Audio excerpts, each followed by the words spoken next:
전재수입니다. 안녕하십니까.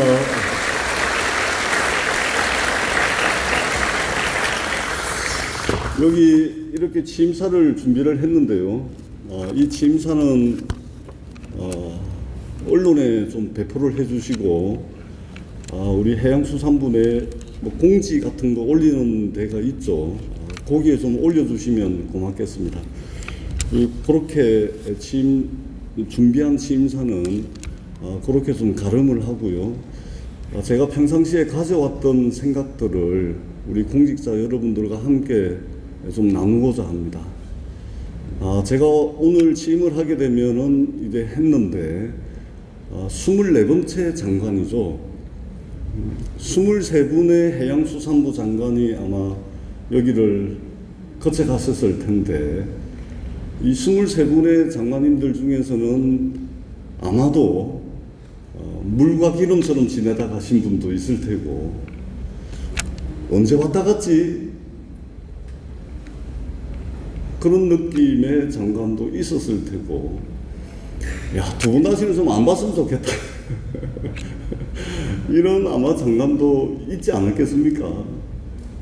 아울러서 야, 참 그 사람 참 괜찮았다. 정말 괜찮은 장관이었다. 이런 분도 계셨을 테고 다른 건 몰라도 정말 실적과 성과 하나만큼은 확실하게 내고 가셨다. 이런 이제 평가를 받는 장관님도 계셨을 겁니다. 저는 과한 욕심인지는 모르겠지만 참 괜찮은 사람이었다. 뿐만 아니라 실적과 성과도 많이 낸 사람이다. 이런 이제 평가를 받고 싶은 욕심이 있는데 근데 여러분 저 전재수가 좀 미우시죠? 안 밉습니까? 서울에 있다가 12년 동안 세종에 둥지 틀고 이제 좀 자리 잡아가지고 안정적으로 국가와 나라를 위해서 국민을 위해서 봉사하겠다. 이 좀 안정적으로 좀 기반이 잡혀가지고 집을 사신 분도 계실 테고 또 부부 공무원이 돼가지고 이 세종의 틀을 잡고 계신 분들도 계실 텐데 서울서 세종 내려가라 해가지고 내려갔더니 또 부산 가락한다. 이거 제가 해양수산부의 공무원이라 하더라도 야 이거 날벼락 맞았다 이런 생각을 할 것 같습니다. 진심으로 그렇습니다. 그런 측면에서 볼 때 전재수 저 사람은 내가 겪어보지도 않았고 이야기 한마디 해보지 않았고 알지도 모르는 사람인데 일단 좀 밉다. 좀 미운 사람이다. 아마 이런 생각을 하실지도 모르겠습니다. 그것이 저는 인지상정이라고 생각을 합니다. 그러나 여러분, 세종에서 부산으로 내려가는 것은 대통령의 큰 결단이었습니다. 그리고 부산으로 내려가는 데 있어서 여러 가지 해결해야 될 과제들이 산적해 있는데 그것은 제가 풀어야 될 과제라고 저는 생각을 합니다. 대통령께서 이런 결단을 하신 것은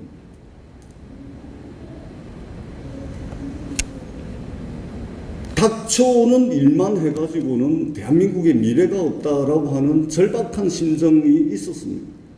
여러분들 잘 아시다시피 올해 경제성장률이 0%대로 떨어졌습니다. 우리가 가지고 있는 자원을 총동원해가지고 최적화된 형태로 조합을 하더라도 소위 말하는 잠재성장률이라고 이야기를 하죠. 이미 1%대로 떨어졌습니다. 근데 이것이 완만하게 하강하는 것이 아니고 급격하게 하강을 하고 있습니다. 대한민국이 가지고 있는 이 일극체제, 서울 수도권 중심의 이 성장 엔진 하나만 가지고서 위태롭게 날고 있는 이 대한민국을 생각을 한다면 우리가 선도적으로 준비할 수 있고 그렇게 해서 선점할 수 있는 것이 있다면 그렇게 해서 위기에 빠진 대한민국을 구하고 대한민국의 지속 가능한 성장의 길이 있다면 그것을 대통령께서는 바로 그것을 북부 항로에서 찾았고 그리고 그 역할을 해야 될 것이 바로 해양수산부다. 그래서 상징적이고 실효성 있는 해양수산부를 부산으로 옮겨야 되겠다라고 하는 결단을 내린 것입니다. 출근하면 국가공무원으로서의 정체성을 가지고 나라와 국민을 위해서 봉사를 합니다. 국가공무원으로서의 정체성을 가지고 있는 것이죠. 그러나 퇴근하면 한 집안의 가장으로서, 아이들에게는 아빠, 엄마로서, 남편, 부인으로서, 부모님에게는 아들, 딸로서의 정체성이 있는데 국가공무원으로서의 정체성으로서는 이해를 하겠다. 그런데 이 3터는 어떻게 할 거냐? 대통령께서 큰 결단을 했지만, 그리고 우리가 해결해 나가야 될 과제들이 산적해 있고, 정주 여건은 어떻게 할 것이며, 아이들 전학 문제는 어떻게 할 것이며, 주택 문제는, 거주 문제는 어떻게 할 것이며, 산적해 있는 문제들이 많이 있습니다. 제가 윤병철 노조위원장님 뵙고 단식을 함께 머리를 맞대고 함께 좀 해보자라고 이야기를 하면서 단식을 해제를 하셨는데, 윤병철 위원장님께서 제게 몇 가지 우리 해수부 공직자분들의 사례를 제게 전해주시더라고요. 정말 저는 진심으로 공감했습니다. 저라도 그렇겠습니다. 그 사례들을 보면서 이게 만만한 문제가 아니구나라는 것을 느꼈습니다. 그럼에도 불구하고 해결하지 못하고 극복하지 못할 일은 저는 없다고 생각을 합니다. 여기 계신 분들과 함께 제가 아마 내일부터 업무를 하게 되면 엄청 바쁠 겁니다. 북치고 장구치고 해야 될 그런 일들이 있을 겁니다. 그럼에도 불구하고 여기 계신 우리 공직자분들과 함께 머리를 맞대고 우리가 당장 직면하고 있는 여러 가지 문제들을 해결하기 위해서 머리를 맞대도록 하겠습니다. 함께 소통하고 함께 얼굴을 마주보면서 머리를 맞대 나가면서 우리가 직면하고 있는 문제들을 해결하기 위해서 최선을 다하도록 하겠습니다. 정부가 동원할 수 있는 모든 자원을 동원해서 그동안 이전 공공기관 사례들이 있고 우주청 이전 사례도 있고 여러 사례들이 있습니다. 다 끌고 모아가지고 우리가 정말로 북극항로 시대를 선도하고 선점할 수 있는 그 역할에 충실할 수 있도록 여러 가지 문제들을 함께 해결해 나가고 장관으로서 최선의 노력을 다하겠다라는 약속을 여러분들께 드리겠습니다. 그리고 공직자 여러분, 하필 왜 부산이냐? 여러분들 잘 아시다시피 부산은 항만 인프라가 잘 되어 있습니다. 세계적 경쟁력을 가지고 있는 항만 인프라를 가지고 있습니다. 뿐만 아니라 세계 최강의 조선벨트를 가지고 있습니다. 울산, 부산, 거제도로 이어지는 이 조선벨트는 세계 최강의 기술을 가지고 있습니다. 해운 인프라는 또 어떻습니까? 270개 가까이 되는 컨테이너 전기 노선을 가지고 있습니다. 세계 항만 연결성 기준으로 하자면 대한민국이 세계 4위입니다. 뿐만 아니라 이 부산, 울산, 경남의 배후 지역에는 수출 산업단지들이 포진되어 있습니다. 여러분들 잘 아시다시피 울산의 자동차 석유화학, 부산, 울산, 경남의 조선산업, 포항의 철강산업, 그리고 창원의 기계, 첨단산업, 방위산업까지 배후단지에 많은 수출용 산업단지들이 가지고 있습니다. 이처럼 산업단지 인프라도, 산업 인프라도 굉장히 잘 조성이 되어 있습니다. 뿐만 아니고 국립부산대학교, 국립부경대학교, 국립한국해양대학교, 국립창원대학교와 같은 이런 대학의 조선해양 관련 학과들이, 수산 관련 학과들도 다 개설이 되어 있습니다. 인재를 공급할 수 있는 인재 인프라도 잘 되어 있습니다. 항만, 조선, 해운, 산업, 인재 인프라까지 부산을 중심으로 이 동남권에 잘 포진되어 있는데 그동안 각계약진했습니다. 그래서 저희들은 행정기능을 총괄하는 해양수산부, 사실상 사법기능을 총괄하는 해사전문법원, 그리고 경쟁력 있는 해운선사, 그리고 여기에 전문적으로 투자할 수 있는 동남투자은행까지 우리가 직접 시켜가지고 그동안 각계약진하던 이 산업과 모든 인프라들을 전부 직접 해가지고 극단적이고 최고의 시너지 효과를 낸다면 대한민국이 한반도 남단에 서울 수도권을 또 하나 만드는 것입니다. 한반도 남단의 이 서울 수도권을 저는 해양 수도권이라고 앞으로 여러분들과 함께 부르게 될 것입니다. 그렇게 된다면 대한민국이 위태롭게 날고 있는 이 성장 엔진 하나를 가지고 위태롭게 날고 있는 이 대한민국이 새로운 성장 엔진을 이 동남권에서 해양 수도권을 통해서 성장 엔진을 하나 더 장착한다면 안정적으로 대한민국이 지속 가능한 성장이 가능할 것이다. 저는 그렇게 생각합니다. 많은 분들이 북극항로 여름이 언제 녹을 줄 알고 그렇게 이야기하느냐. 러시아에 대한 국제 제재가 지속되고 있는데 대러 관계, 러시아와의 관계없이 어떻게 러시아 연안의 북극항로를 간단 말이에요. 기항지도 없는 러시아에 그 새롭게 열리는 바닷길에 과연 상업적 가치가 있겠느냐, 경제적 가치가 있겠느냐, 부가가치가 생길 수 있겠느냐, 많은 분들이 의문을 제기합니다.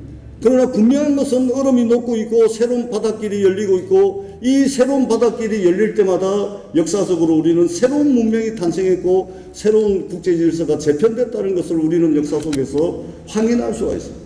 그렇기 때문에 마냥 앉아서 기다릴 수가 없습니다. 이미 중국은 컨테이너선을 운항하고 있습니다.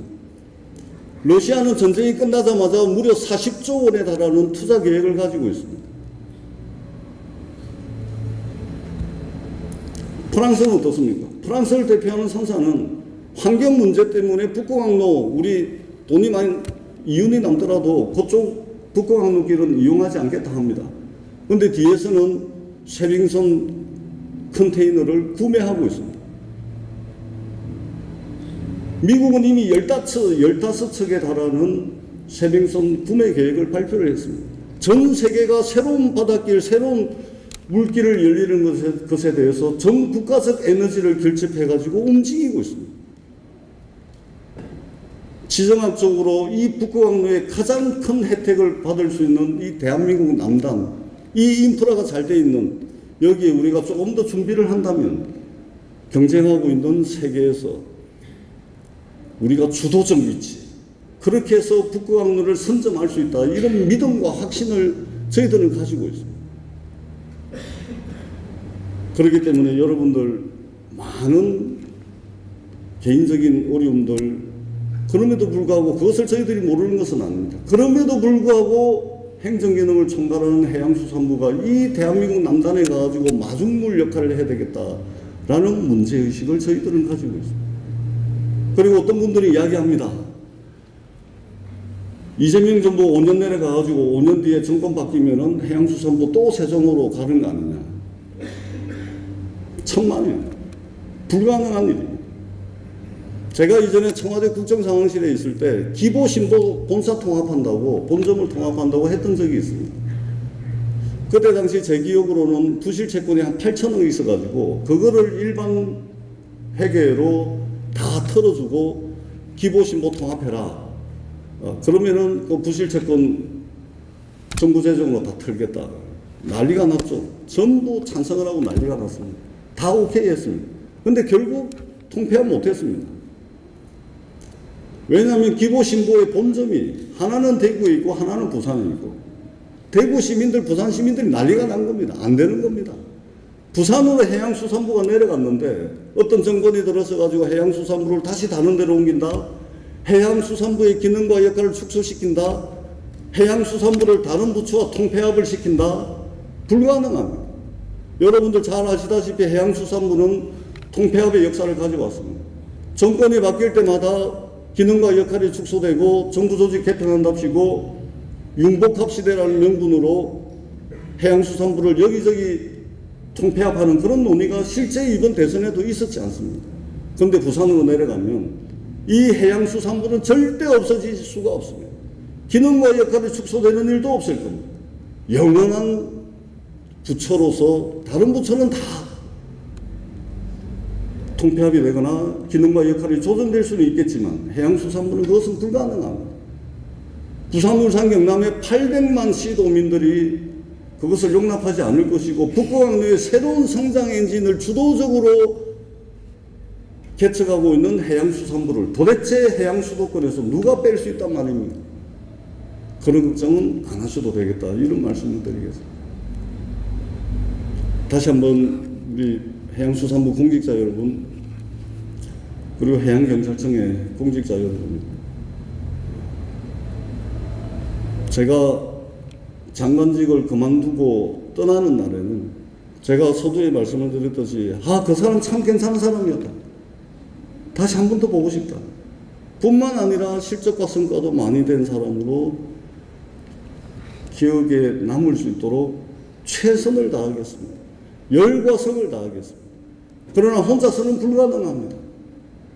여러분들께서 마음을 보태주시고 힘을 보태주시고 그렇게 해서 이 한반도 남단의 새로운 성장의 전진기지 해양 수도권을 만드는데 여러분들께서 도와주십사 하는 그런 간곡한 부탁의 말씀을 드리도록 하겠습니다. 그리고 이전에 따른 그 고충, 불편함, 힘듦, 장관실은 열려 있을 것입니다. 제 핸드폰도 다 공개하십시오. 저에게 개별적인 고충도 좋습니다. 언제든지 말씀 주십시오. 제가 팔 걷어붙이고 최선을 다해서 해결하도록 하겠습니다. 해결하지 못한다면 따뜻한 위로의 말씀이라도 나눌 수 있는 그런 장관이 될 수 있도록 부단히 노력하도록 하겠습니다. 다시 한번 우리 해양수산부의 공직자 여러분 뵙게 돼서 반갑습니다. 그리고 해양경찰청의 공직자 여러분 뵙게 돼서 정말 반갑습니다. 여러분들과 함께 북극의 얼음을 깨고 나가는 세빙선이 될 수 있는 그런 장관이 되도록 하겠습니다. 도와주십시오. 고맙습니다.